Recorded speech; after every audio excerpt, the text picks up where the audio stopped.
Good morning. Today we're going to be looking at the idea of objects and inheritance in Java and going over some of the key concepts attached to it. The first one we're going to look at are some of the keywords that are attached to Java for relationships. And those ones right here we have extends, super, implements, interface, abstract, and instance of. These are some of the keywords that we actually have to use while we're dealing with the concept of relationships or inheritance inside Java. We'll go over all these words as we go throughout the presentation, but this is just a quick little thing so you can actually see the words we're going to have to use and have them available for you as we go through the actual documents. So the first thing we're going to look at is the fact that we have some object relationships in Java. We have the first relationship, which is the is-a relationship. This is the main relationship we will see within the idea of inheritance. Specifically, it's a one-way relationship, aka you can only go up. You have no idea if you have children below you on the inheritance tree, and we'll see actually there are a couple things that we can do to prevent that later on. But in the object relationship, the idea of it is a relationship is that this thing is that thing. And so we have a concept we use throughout science. The concept of this we'll actually address throughout the presentation, but the fact that there's a relationship, that this thing is that thing. One of the quickest examples of this is that a cat is a mammal. And so the cat has all the properties that all mammals have. And so we have the idea of a relationship that a subtype has all the properties of the supertype. Another thing we have attached to this is the idea of casting. By doing this, we can cast something to the type within that range. So we can say that we can make a cat act like a mammal. So that it has all of the just basic properties of a mammal. We can have a structure that holds them, which also links to the idea of polymorphism, where we can have the idea that we can have an array list or an array that holds a generic type, and then put any member that fits within a subtype inside that array, and then pull it out and use it appropriately. The other object relationship that we're going to be dealing with is the idea of the has-a relationship. The has-a relationship is the component relationship, aka we have a thing that has parts to it. And there's a great example of this. You have a car, and a car has a steering wheel, it has an engine, it has doors, possibly. It has a windshield, brakes, all sorts of great things that it has. These are the things that make up that object.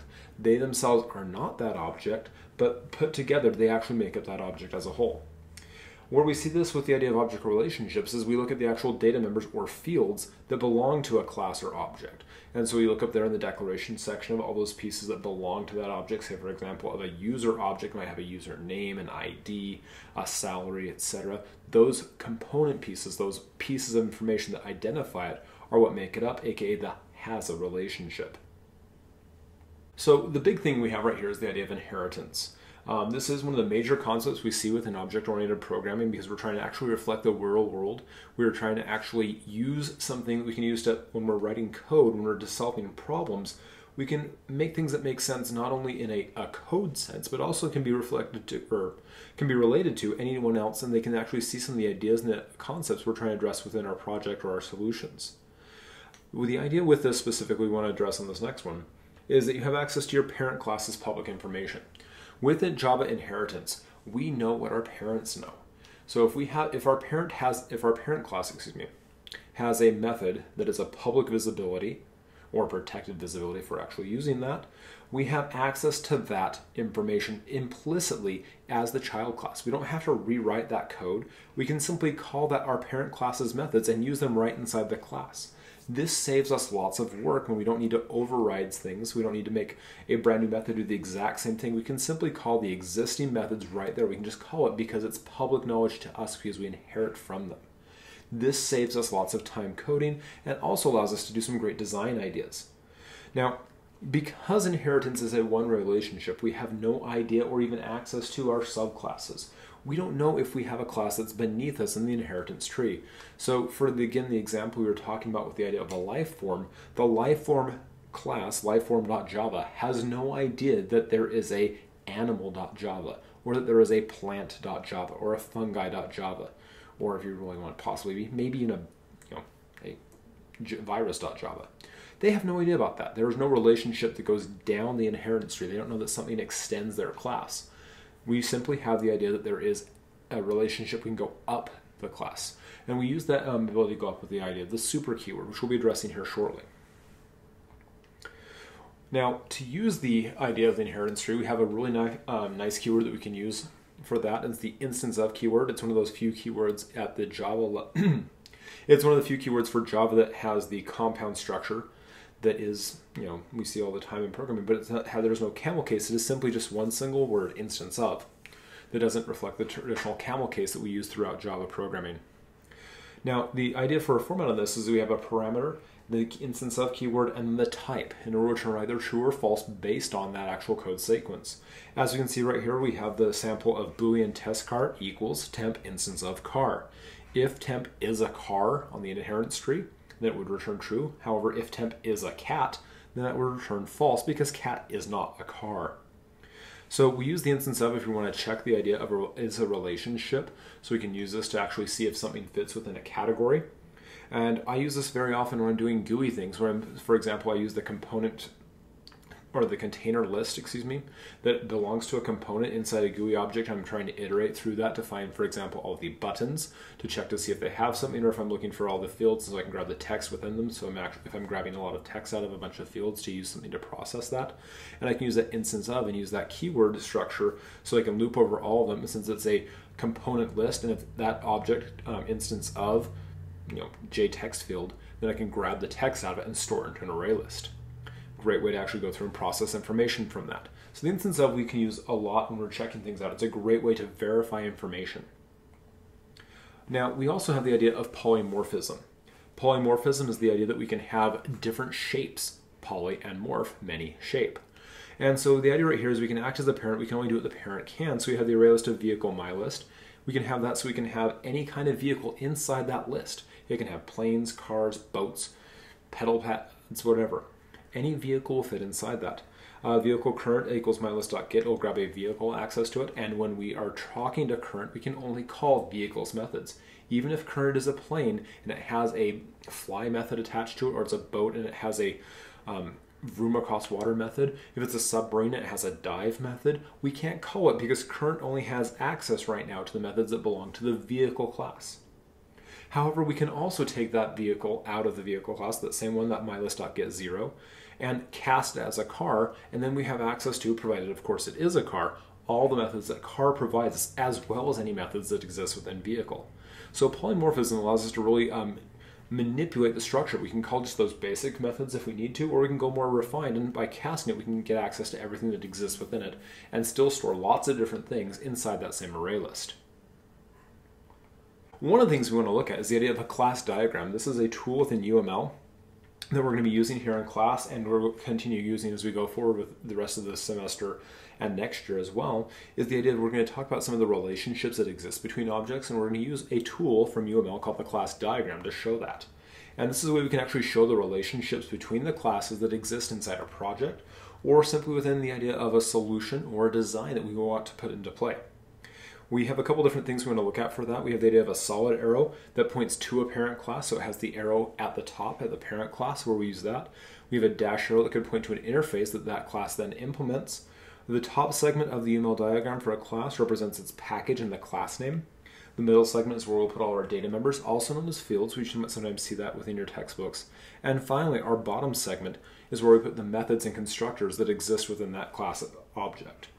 So we'll take a look at a sample of that right here. We've been using the idea of vehicle for what we've talked about here on this lecture so far. As you can see right here at the top of that, we have our relationships.model vehicle. So it's inside the package of relationships.model. It's the vehicle class. It has a data member called subnumber, which is of type int. And we're using the italics on that to indicate that as an abstract class, which we'll be addressing here shortly as well. We can't make an instance of it.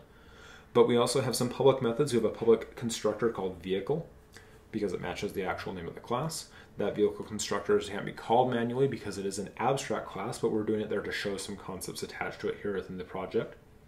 We have the idea of a method called move, of a void method.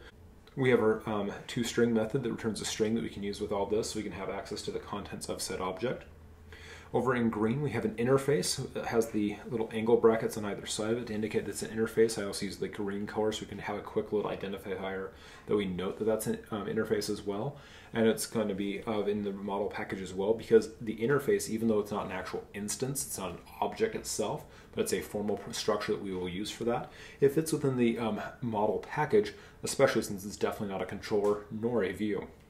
And the requirements for that interface, we have the lift capacity, the takeoff, and land methods that must be implemented in any class that implements that interface. As we look over the actual tree structure that exists for this vehicle class, class diagram, we can see we have a car and plane classes right here.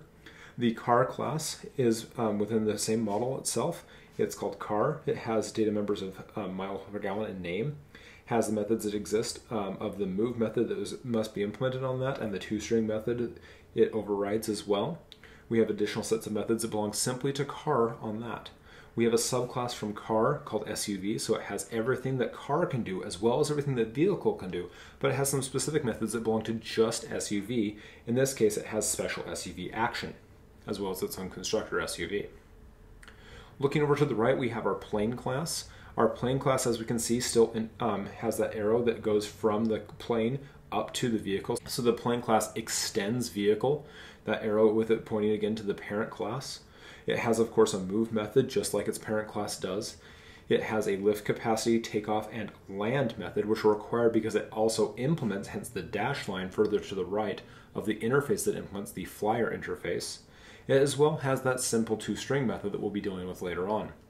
So we can see right here that we have that idea of a tree type relationship where there is a clear parent, in this case the abstract class vehicle. We have the two subclasses of vehicle, car and plane, that extend that class. They have access to all the class methods that exist above it, can redefine or override them inside themselves. And then we have a further class, SUV, which is a subclass of car, so it can do everything that car can do plus it's an SUV. We have the interface of flyer that the plane implements because we want to be able to have the vehicle fly. The idea of an abstract class is the first thing we're going to be looking at. So again, we had the abstract class back here on the previous screen in pink. It was indicated also with the italic marker there on the class diagram for the UML. But on the abstract class, this is really used for things that are either at or near the top of the inheritance tree because an abstract class cannot be implemented. You can't actually make a vehicle. It's just the idea that many things will share in common, and so it's very useful for design purposes and for organization purposes, so you can have some base code that everything has, and it's very useful especially for the idea of storing things within lists, arrays, etc. And one of the base things of this is the idea of organizing our code. We want our code to be easily to organize and understand, and this is the same reason why this works with science. This is the same reason it works in math, the idea that we are having a group of things we can use to organize our ideas and put them together. We have a little sample right here that we talked about from the science earlier. We have life form as an abstract class. That is extended by animal. Animal extends the life form thing. That's also abstract, which is extended by mammal. Again, another abstract class, which is extended by feline, another abstract class. And a Persian kitty is a concrete example of this, a class that is just regular and can be used and built. So we can make Persian kitties all over the place. Now, again, we want to stress the fact that an abstract class cannot be instantiated. You can never say vehicle, my vehicle equals new vehicle, open close parens to call its constructor. The constructor, even if it exists within the .java file, may not be called. It is only there for internal reference itself. It can never be called by you, the programmer, because as an abstract class, the idea of it is simply there for the organizational purposes, for structuring ideas. We can have prototype methods and even implemented methods of an abstract class. You can have all the code you want in there that all of your subclasses can call or override if necessary, but you may not call a constructor on it. So it's there and you can use it within the structure, but it cannot simply go back and you can't call it yourself as the programmer. And again, with the idea of prototypes, just like the idea of interface, you can have an unimplemented method, an abstract method, which is what an interface is, has a collection of abstract methods. Or you can have implemented methods. So an abstract class allows for a wide variety of structure attached to it. Abstract classes are always going to be subclassed. Now, we don't know how they're subclassed, but they must be subclassed to be used. You can even implement abstract an abstract class and even implement interfaces because it can have methods inside them. They're simply empty. No big deal. Again, an abstract class can have all the methods it wants, whether they're prototypes or headers, as well as implemented methods. So you can have a wide variety of information, then every subclass can then refer back up to that, again, abstract class, either use the parent class's code or implement their own version. You can create data members within an abstract class. They are private, of course. which means you won't have access to them, but you can make getters and setters on them, which would then give you access to it. But that pretty much violates the idea of having a data member of an abstract class, because the idea of the abstract class, that information is there for organizational purposes, and you can implement that better on the subclass level. We have right here a sample of an abstract class. We've condensed this down quite a bit. So we have the abstract class vehicle. We have our inaccessible data member on purpose, just to show that you can have one perfectly acceptable to write. You just won't have access to it. We have our constructor. Again, I've collapsed it right here to show the idea of the header information attached to it. You cannot call this externally. It just initializes the data member, which again, because it's a private data member, because this data member has no getter, event, or accessor, or setter, or mutator, we have no access to that data member at all. It's simply there because we can put it there just simply to demonstrate the idea that an abstract class can have data members. We also have that public abstract void move. That method is abstract, hence the fact that it has a semicolon after it. Just like an interface, it must be implemented by the classes that extend this abstract class. But here at the base class level, it's simply the prototype or the header for it only. And so you have to take care of it. You can not make this private, just like you can't make a method private inside an interface. You simply have the idea that it's there and available for you. We also have a public toString method. This is something that most classes tend to have because we have to print them out quite often. And so that gives a brief information we can actually talk about a vehicle class. And most likely, of course, as a toString method, this is going to be overridden by the subclasses because they want to actually talk about themselves, not their parent's class. So again, we have our brief little example of what an abstract class looks like in code, with the code all collapsed and just having it there so we have access to the documentation and headers.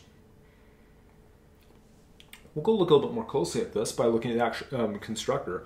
We have the actual information right here. We can see that we have that constructor, the public vehicle, clearly identified right there with the initialization of this .SumNumber equals 6. So we're initializing that private data member inside the constructor just like we normally would. However, if we look over here to the right, where we look at a class that is going to be using that vehicle class, imported in relationships.model, which is where that abstract class resides, and we say we have a relationship controller and vehicle test equals new vehicle, we can see that Eclipse has provided us with a red underline of doom. We cannot instantiate an instance or make an instance of an abstract class. It is unavailable to us. So we have immediately the clue right there in the compiler when we try and run this that you can't simply make an abstract class instantiated.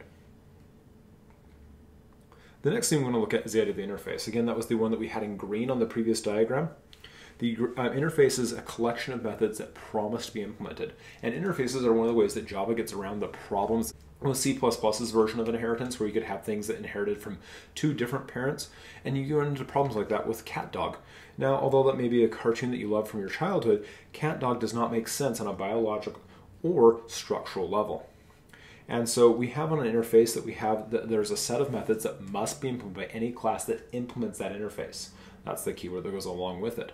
An interface, unless it's internal to an actual class, must be public. There's no good reason generally to make it private in the first place. That means you're not having anything that you'd want to have access to it anyway. This is where you want to have, if you're making the idea of an interface, it's something that needs to be seen and used by multiple classes, so we'll have that outside so other things can use it.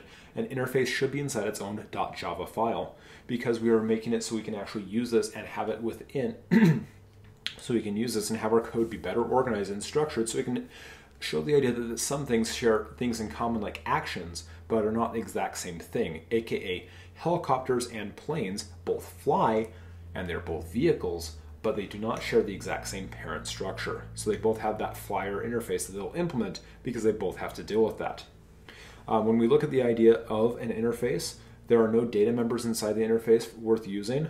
They are simply just method headers, and all these method headers are simply the public return type, void or otherwise, followed by the method name, any parameters as needed, and a semicolon. There is no implementation whatsoever. And the way we look at this is a light version of the is a relationship. Everything that implements an interface is that kind of thing. And so it's a great way so we can have that shared relationship. Everything that implements flyer is a flyer, even though flyer itself is not an object. As we continue with the idea of interface, we have the idea that an interface is chainable. So we have the idea right here of collection. That's that data structure that Java has built in with it. So many things fit within the idea of collection. Collection itself is an interface. There are methods that every single collection must have. that all collections can do. A specific an interface that implements that is list. List implements collection. And then we have ArrayList, which implements list. So we have those things that we can chain those interfaces together. ArrayList is a specific type. We can make array lists. We can't make list objects. But we have the idea that we have that collection or chain of interfaces that can be built upon each other, so we can build them on and have that relationship build and make it even make more powerful things happen within our code. And we have a sample interface right here for us. So again, we can see that's inside the model package because it is a structural component for our code. We have our public interface flyer, and as you can see, our open and closed squiggles are right there. This is really, really tiny. Most interfaces don't have a lot of depth to them because it's simply just the collection of methods that must be implemented later on by the classes that implement the interface. We have 3 methods in this one. We have the lift capacity, takeoff, and land methods. For simplicity, I simply just gave them an empty their empty parameter list just to make it easy, but we have a double and 2 different void methods we would have to implement in any class that implements this flyer interface. Again, both helicopter and airplane would have different implementations of this because they have different ways of actually dealing with it. Helicopters fly a different way than planes do, so they have different ways to actually do takeoff and land. The keyword that is attached to interface, the way we can use it, is the implements keyword. And this is how we create that relationship when we're writing the class. The implements keyword happens inside the header of the class that is used for that. And all methods must be implemented. You can't just implement some of them. If you choose not to do a lot within that method or choose to have that method do nothing in particular, you can simply do the implementation by having an open squiggle, return statement if necessary, and followed by a closing squiggle. That's all the implementations that are required. It's simply keeping an open and closed squiggle if it's a void method. Nothing actually inside it, but that still counts as an implementation. You separate multiple interfaces of a class header by using commas between them, and we'll see some samples of that later on. We can see by here, looking at the header, we have a complex relationship object with this. We have our public class plane. Plane has 2 relationships that we have to identify. The fact that plane extends vehicle is our first relationship, which means that plane is a vehicle and plane has access to all the data that's public, and any getters and setters with that has access to any private data that attaches to itself on vehicle as well. And then additionally, that plane implements flyer, which means that plane has the requirement to implement all of the methods that exist in the flyer interface. We can see those headers right here. And so we notice the fact that we have lift capacity, takeoff, and land, and they are not followed by semicolons. Rather, we see that the indication that we were just collapsing the code, there's actually stuff on it, and the fact that we have from line 17 to 21, 26 to 30, and 35 to 39 that are invisible over here on the left when we look at the line numbers. The code that is attached to that has been collapsed to shrink down, so we can actually take a look at the sample of the code right here. The big relationship, the main thing of the inheritance relationship is the extends keyword. This again shows the idea that we have a relationship where there is a class extends its parent class. This is the one we'll use the most when we're writing code. This is the one we'll use when we're designing structures as well. And all classes, in fact, implicitly extend the object class. And we use that for access to the .toString, the .hash code, the .class methods that exist within, or get class methods, excuse me, that exist within object. We have access to everything on that within all classes in Java. But we have the extends keyword is where we can provide a specific relationship that exists for that class and only one other class in Java. So we can't have 2 classes we extend from. We can only extend from one class. The first thing we have access to with the extends keyword is again that it grants access to all public methods and data members. So we have access to anything that is public within that class, we can get access to it. This is a powerful tool. So this is the idea that you get the knowledge of your parent class. Not your grandparents' class, not your great-grandparents' class, but the parent class. So again, the Persian kitty has access to everything in the feline.java because feline is that big, huge class that's above it, and the Persian cat has access to everything that's specifically in feline. And indirectly, there we can see some other relationships on that, but the idea that directly have access to everything that your parent knows or can do. You also have, because of the extends keyword, you have implicit access to all public methods. You don't have to call a relationship up to go to that public method, you can simply just call them inside the subclass. There's no special keyword that's necessary to call a parent class's method. If you're not overriding it, you can simply just call the method internally and have access to that parent class method. You can access the constructor of your parent class only by use of the super and then the parens and any parameters that are necessary. You cannot simply just call the constructor. You must use the super keyword, which we'll be addressing here shortly. But the constructor itself is not inherited. You have access to it with the super keyword followed by any parameters that need to be called with it. This really helps us with the fact that we don't need to rewrite any getters and setters. If there are private data members that exist in the super class, we don't have to actually worry about them. We can simply just use the set method for it and actually change that value, and the get whatever method for it to retrieve that value. If those data members are needed at the subclass level, which they should be, that's the reason why we put them at the parent class, we will have access to them implicitly vis-a-vis the getters and setters. Now, one thing that needs to be specifically noted is the idea that any private methods, aka helper methods, you will not have access to. So if your parent class has a private helper method that is used for calculating something or doing some work, if you call the parent's super method that uses that helper method, it will be called implicitly, but you as the subclass will not have access to that private method on your own. So if you have a method that needs to be called anywhere down the inheritance tree, you need to make sure that that method has been made public. We have right here a quick sample of the extends keyword. With the extends keyword, we have our public class car extends vehicle. And so we have some data members here that exist only in car of miles per gallon and name. We have our car's constructor. We have our move method that was an abstract method in our abstract class. So we must implement it here in this class car. Otherwise, we must make car abstract as well, which we don't want to do. We have our does something method, and we specifically see right here that we have our toString method that has been overridden. No, we don't have to do anything special for it, and we simply just have it so now our toString method says, I am a car. We have our get name, get MPG, set name, because those are specifically for the car class, not for anything else. Looking at the more version of this, we have the idea of our SUV that extends car. So SUV extends car, car extends vehicle. We don't have to do anything to refer to the vehicle's methods or values in this. We can simply just directly access them within the SUV because we can go through car. In our SUV constructor, we have access to the car's constructor with our call to super parens. We have that super parens right there at the very beginning. It is required that we put the super call as the first line of the constructor in Java. Other languages have different requirements, but you need to remember that if you're using the super call to the constructor, that needs to be the first call of the constructor in the subclass. We then have our setMPG and setName. Notice that we have right here, we have no reference at all inside suv.java to anything of a data member called MPG or name that exists within it, but we can simply call those public methods that access the private data of the super class. We have our public void move, which prints out the information for it. So we'll do the parent method first. We'll call super.move. We have access to use the parent's methods inside that. In order to access the parent methods, we use the super.dot reference, which goes up to the inheritance tree only one level, and we can call any public methods with that. We then call any local instructions afterwards, which would happen anything after that super.move. Now, it is not required that we do super.anything at the first of the method. It just tends to be generally the best idea.